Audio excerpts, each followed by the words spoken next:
All right, welcome back to the homestead. Okay, I've got a major update on an 1871 rock house. So we have been really renovating this hardcore for about 5 months, and we've made massive progress. So I'm just going to do a walkthrough of the current progress. And then at the end of the video, I might show you just some minutia of these different projects, okay?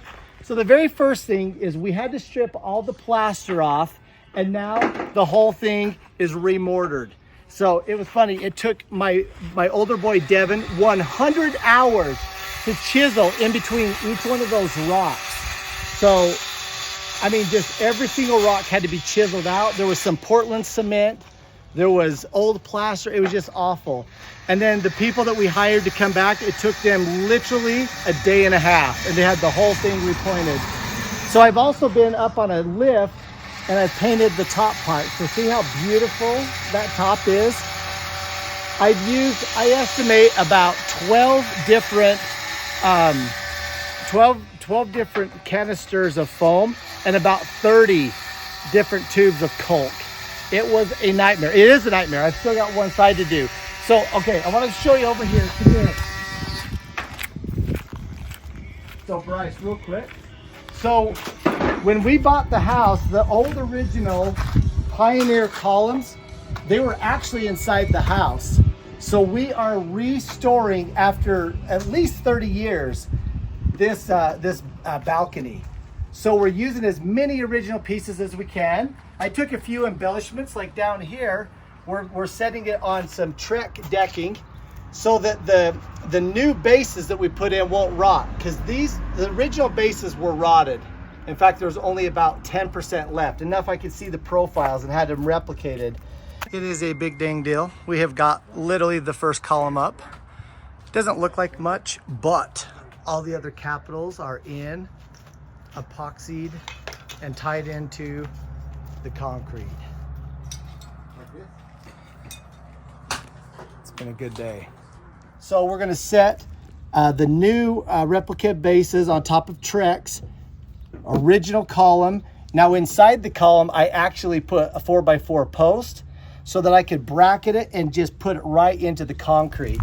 So this thing will be as much original as possible, and it's just gonna be amazing. Now I want to show you this. This is where it's gonna look like chaos. Bryce, show them what you're doing. So we have all of this historic trim that we have torn off of houses that unfortunately were being torn down. Well, fortunately for us, is we're reclaiming this and putting it, so this is like probably 1890 to 1905 trim that we are gonna be putting inside of our house. So he's taking the nails we found, instead of pounding the nails out and popping the paint. Show him what you do, Brycey.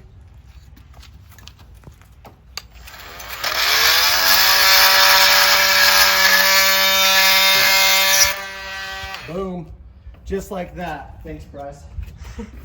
Okay, so now this is gonna look like chaos. Can I come and just show them World War III in here?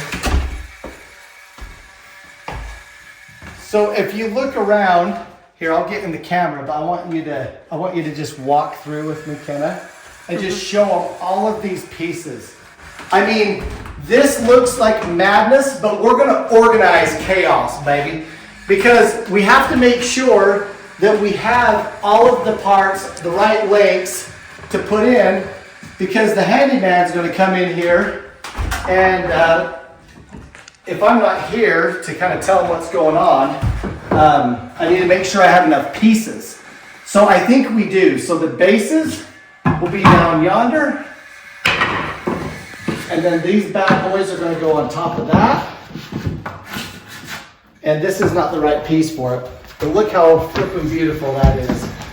So he'll cut this one, and then it will come up to about that point right there, excuse me.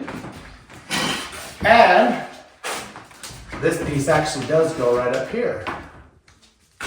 So basically we are going to give this house an 1890 remodel. That's kind of been my benchmark, because 1870, there was a lot of the original trim was just gone.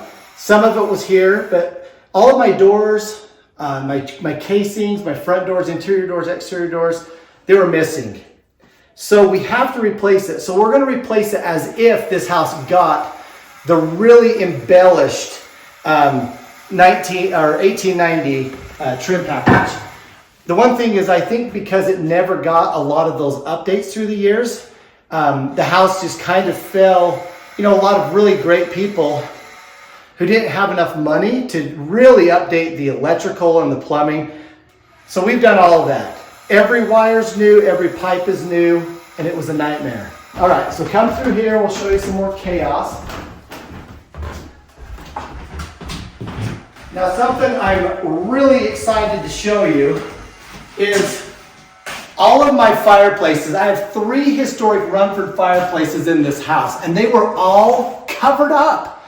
Now, before we get too mad at people covering up these historic masterpieces, there's a reason. So when they built these, they didn't have, you know, cast iron stoves, because this was way before the railroad. So they would build these historic rock fireplaces. But the one thing is, if you're not burning a fire, and so if maybe it's on a day, a cold day, but you don't want to have a fire, and you don't have enough wood for a fire, all of that cold air would just come down this chimney and just decimate the heat inside the house. So that's a lot of firewood they're expending to try to counter that, but also to warm it up. So when the railroad came, people immediately just put adobe over all of these fireplaces and just plastered over it, and they just basically almost got rid of, couldn't get rid of them fast enough. And so that's why a lot of these were covered up. But now we have gone in and we have, I'll show you on the outside, but we've restored the chimneys, the 3 chimneys up top, put a cement cap on top of them and a damper. It's called a La Manche damper. Because of that, right now it's open, but in the winter time or even in the summertime when I don't want things coming down, but especially in the winter, there's a spring mechanism I'll put on this, and then you can close it right up. So this was a technology that they didn't have, but we do have. Now, because of that, I'm going to be able to have a functional, historic fireplace that isn't overloaded or that doesn't let all the draft in. So we get the best of both worlds. Okay, I want to take you outside because there's more that we've done.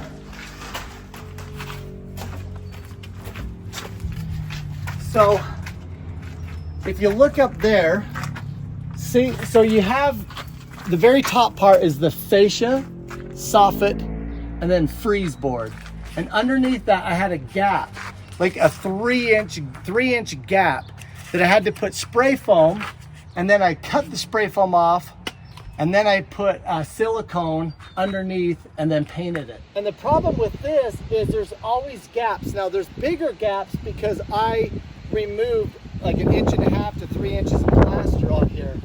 So if those are not sealed up, then what you have happen is you have bats come in and live in there, and it smells bad and whatever.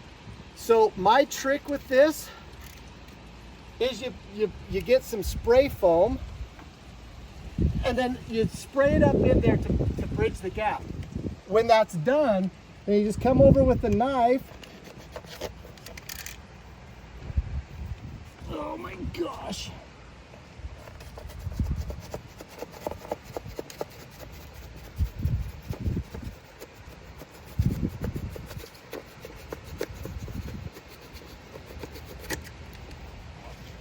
You cut it. Okay.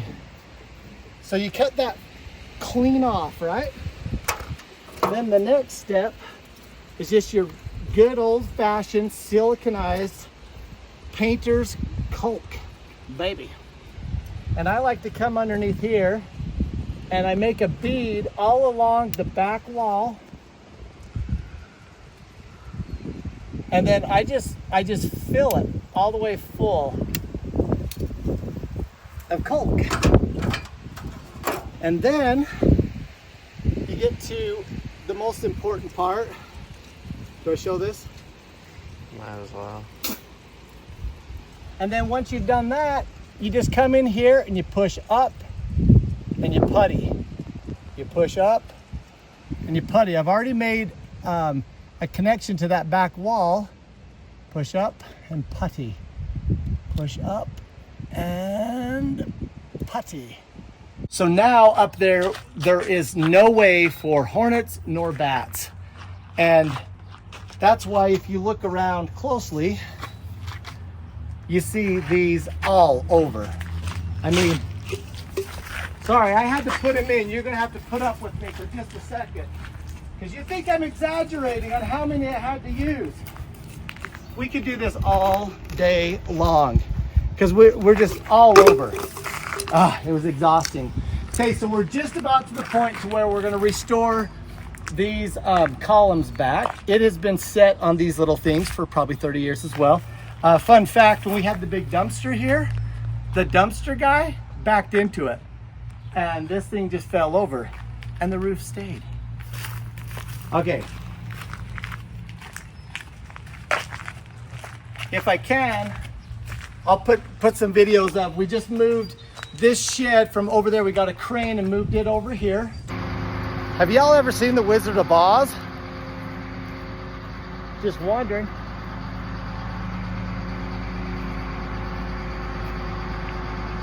I think it's gonna be cute. One man's junk is Nate's treasure, baby.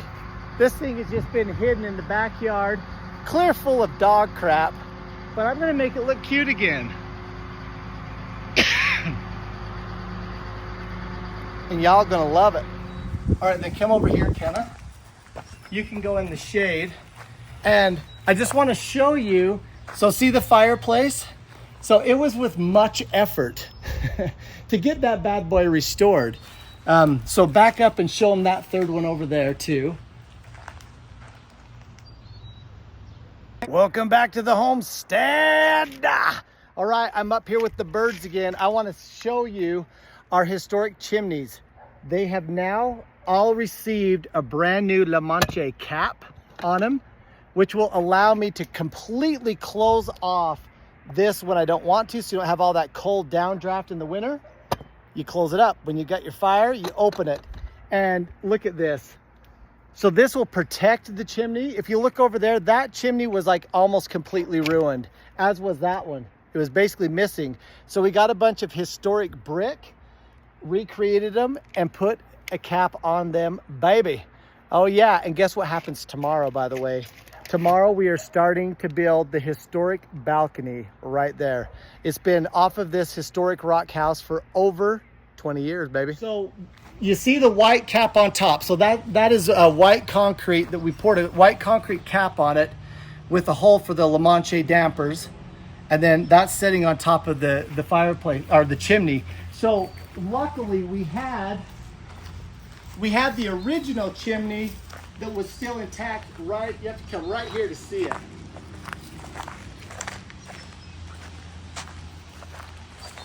All right, so because we had that original chimney, we were able to steal the profile, and we had some old pictures, so we could just, you know, that one we protected with the cap and the damper. These ones were missing literally the top 7 courses of rock.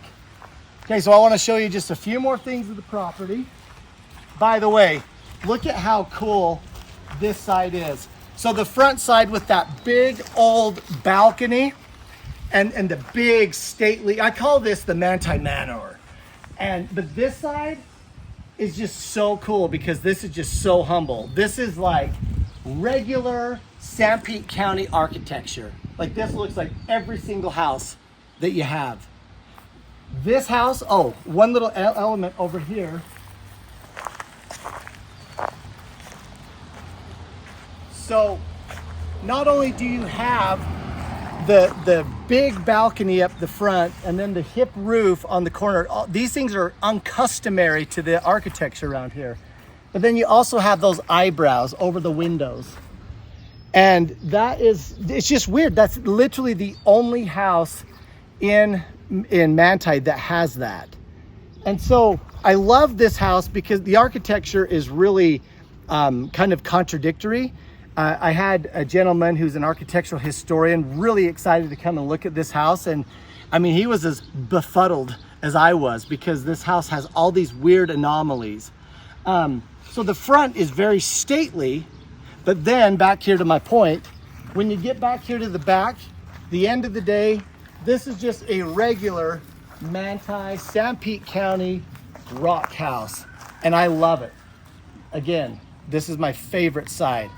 Okay, so when this was flying through the air, it looked like the house from up. I mean, it was just, clear full of dog crap, and it still is, actually. We got most of it out. But we're gonna eventually restore it, but come look at the spot that it was on.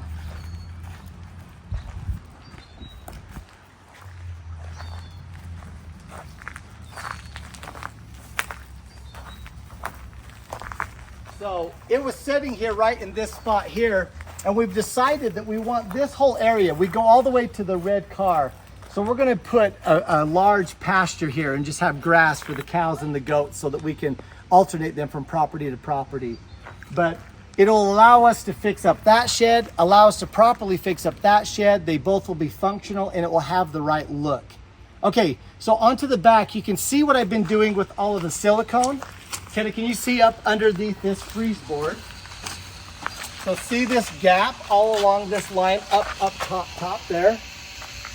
So if you see all of that, that is where I've had to foam and then where I've had to caulk. Endless amounts. And so it's been a pain in the butt. I've been using this. A good friend of mine is letting me borrow this, and it saved me probably thousands of steps up and down a ladder with the paintbrush and caulk. Okay, the last thing in the shed.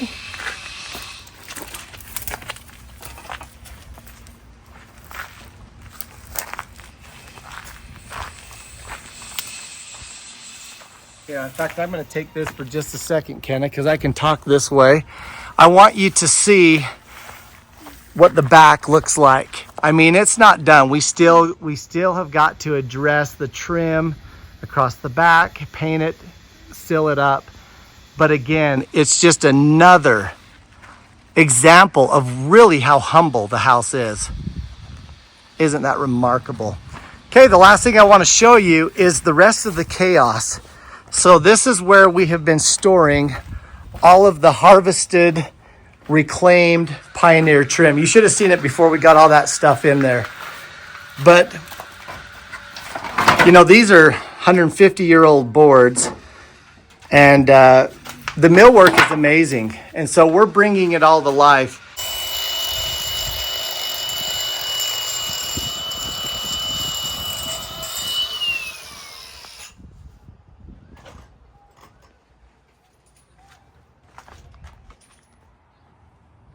It is a big dang deal. We have got literally the first column up.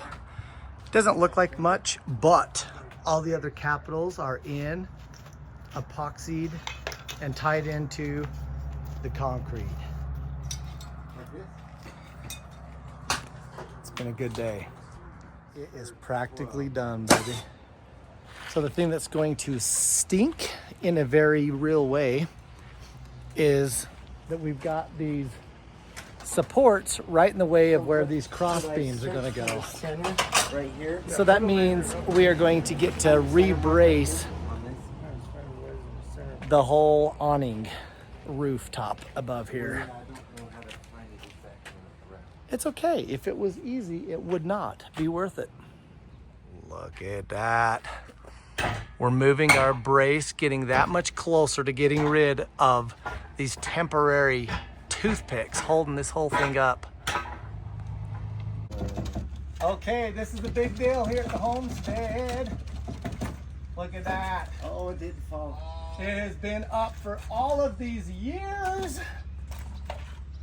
So we still got a metal brace in there temporarily. Oh, mercy. Hold on. Yeah.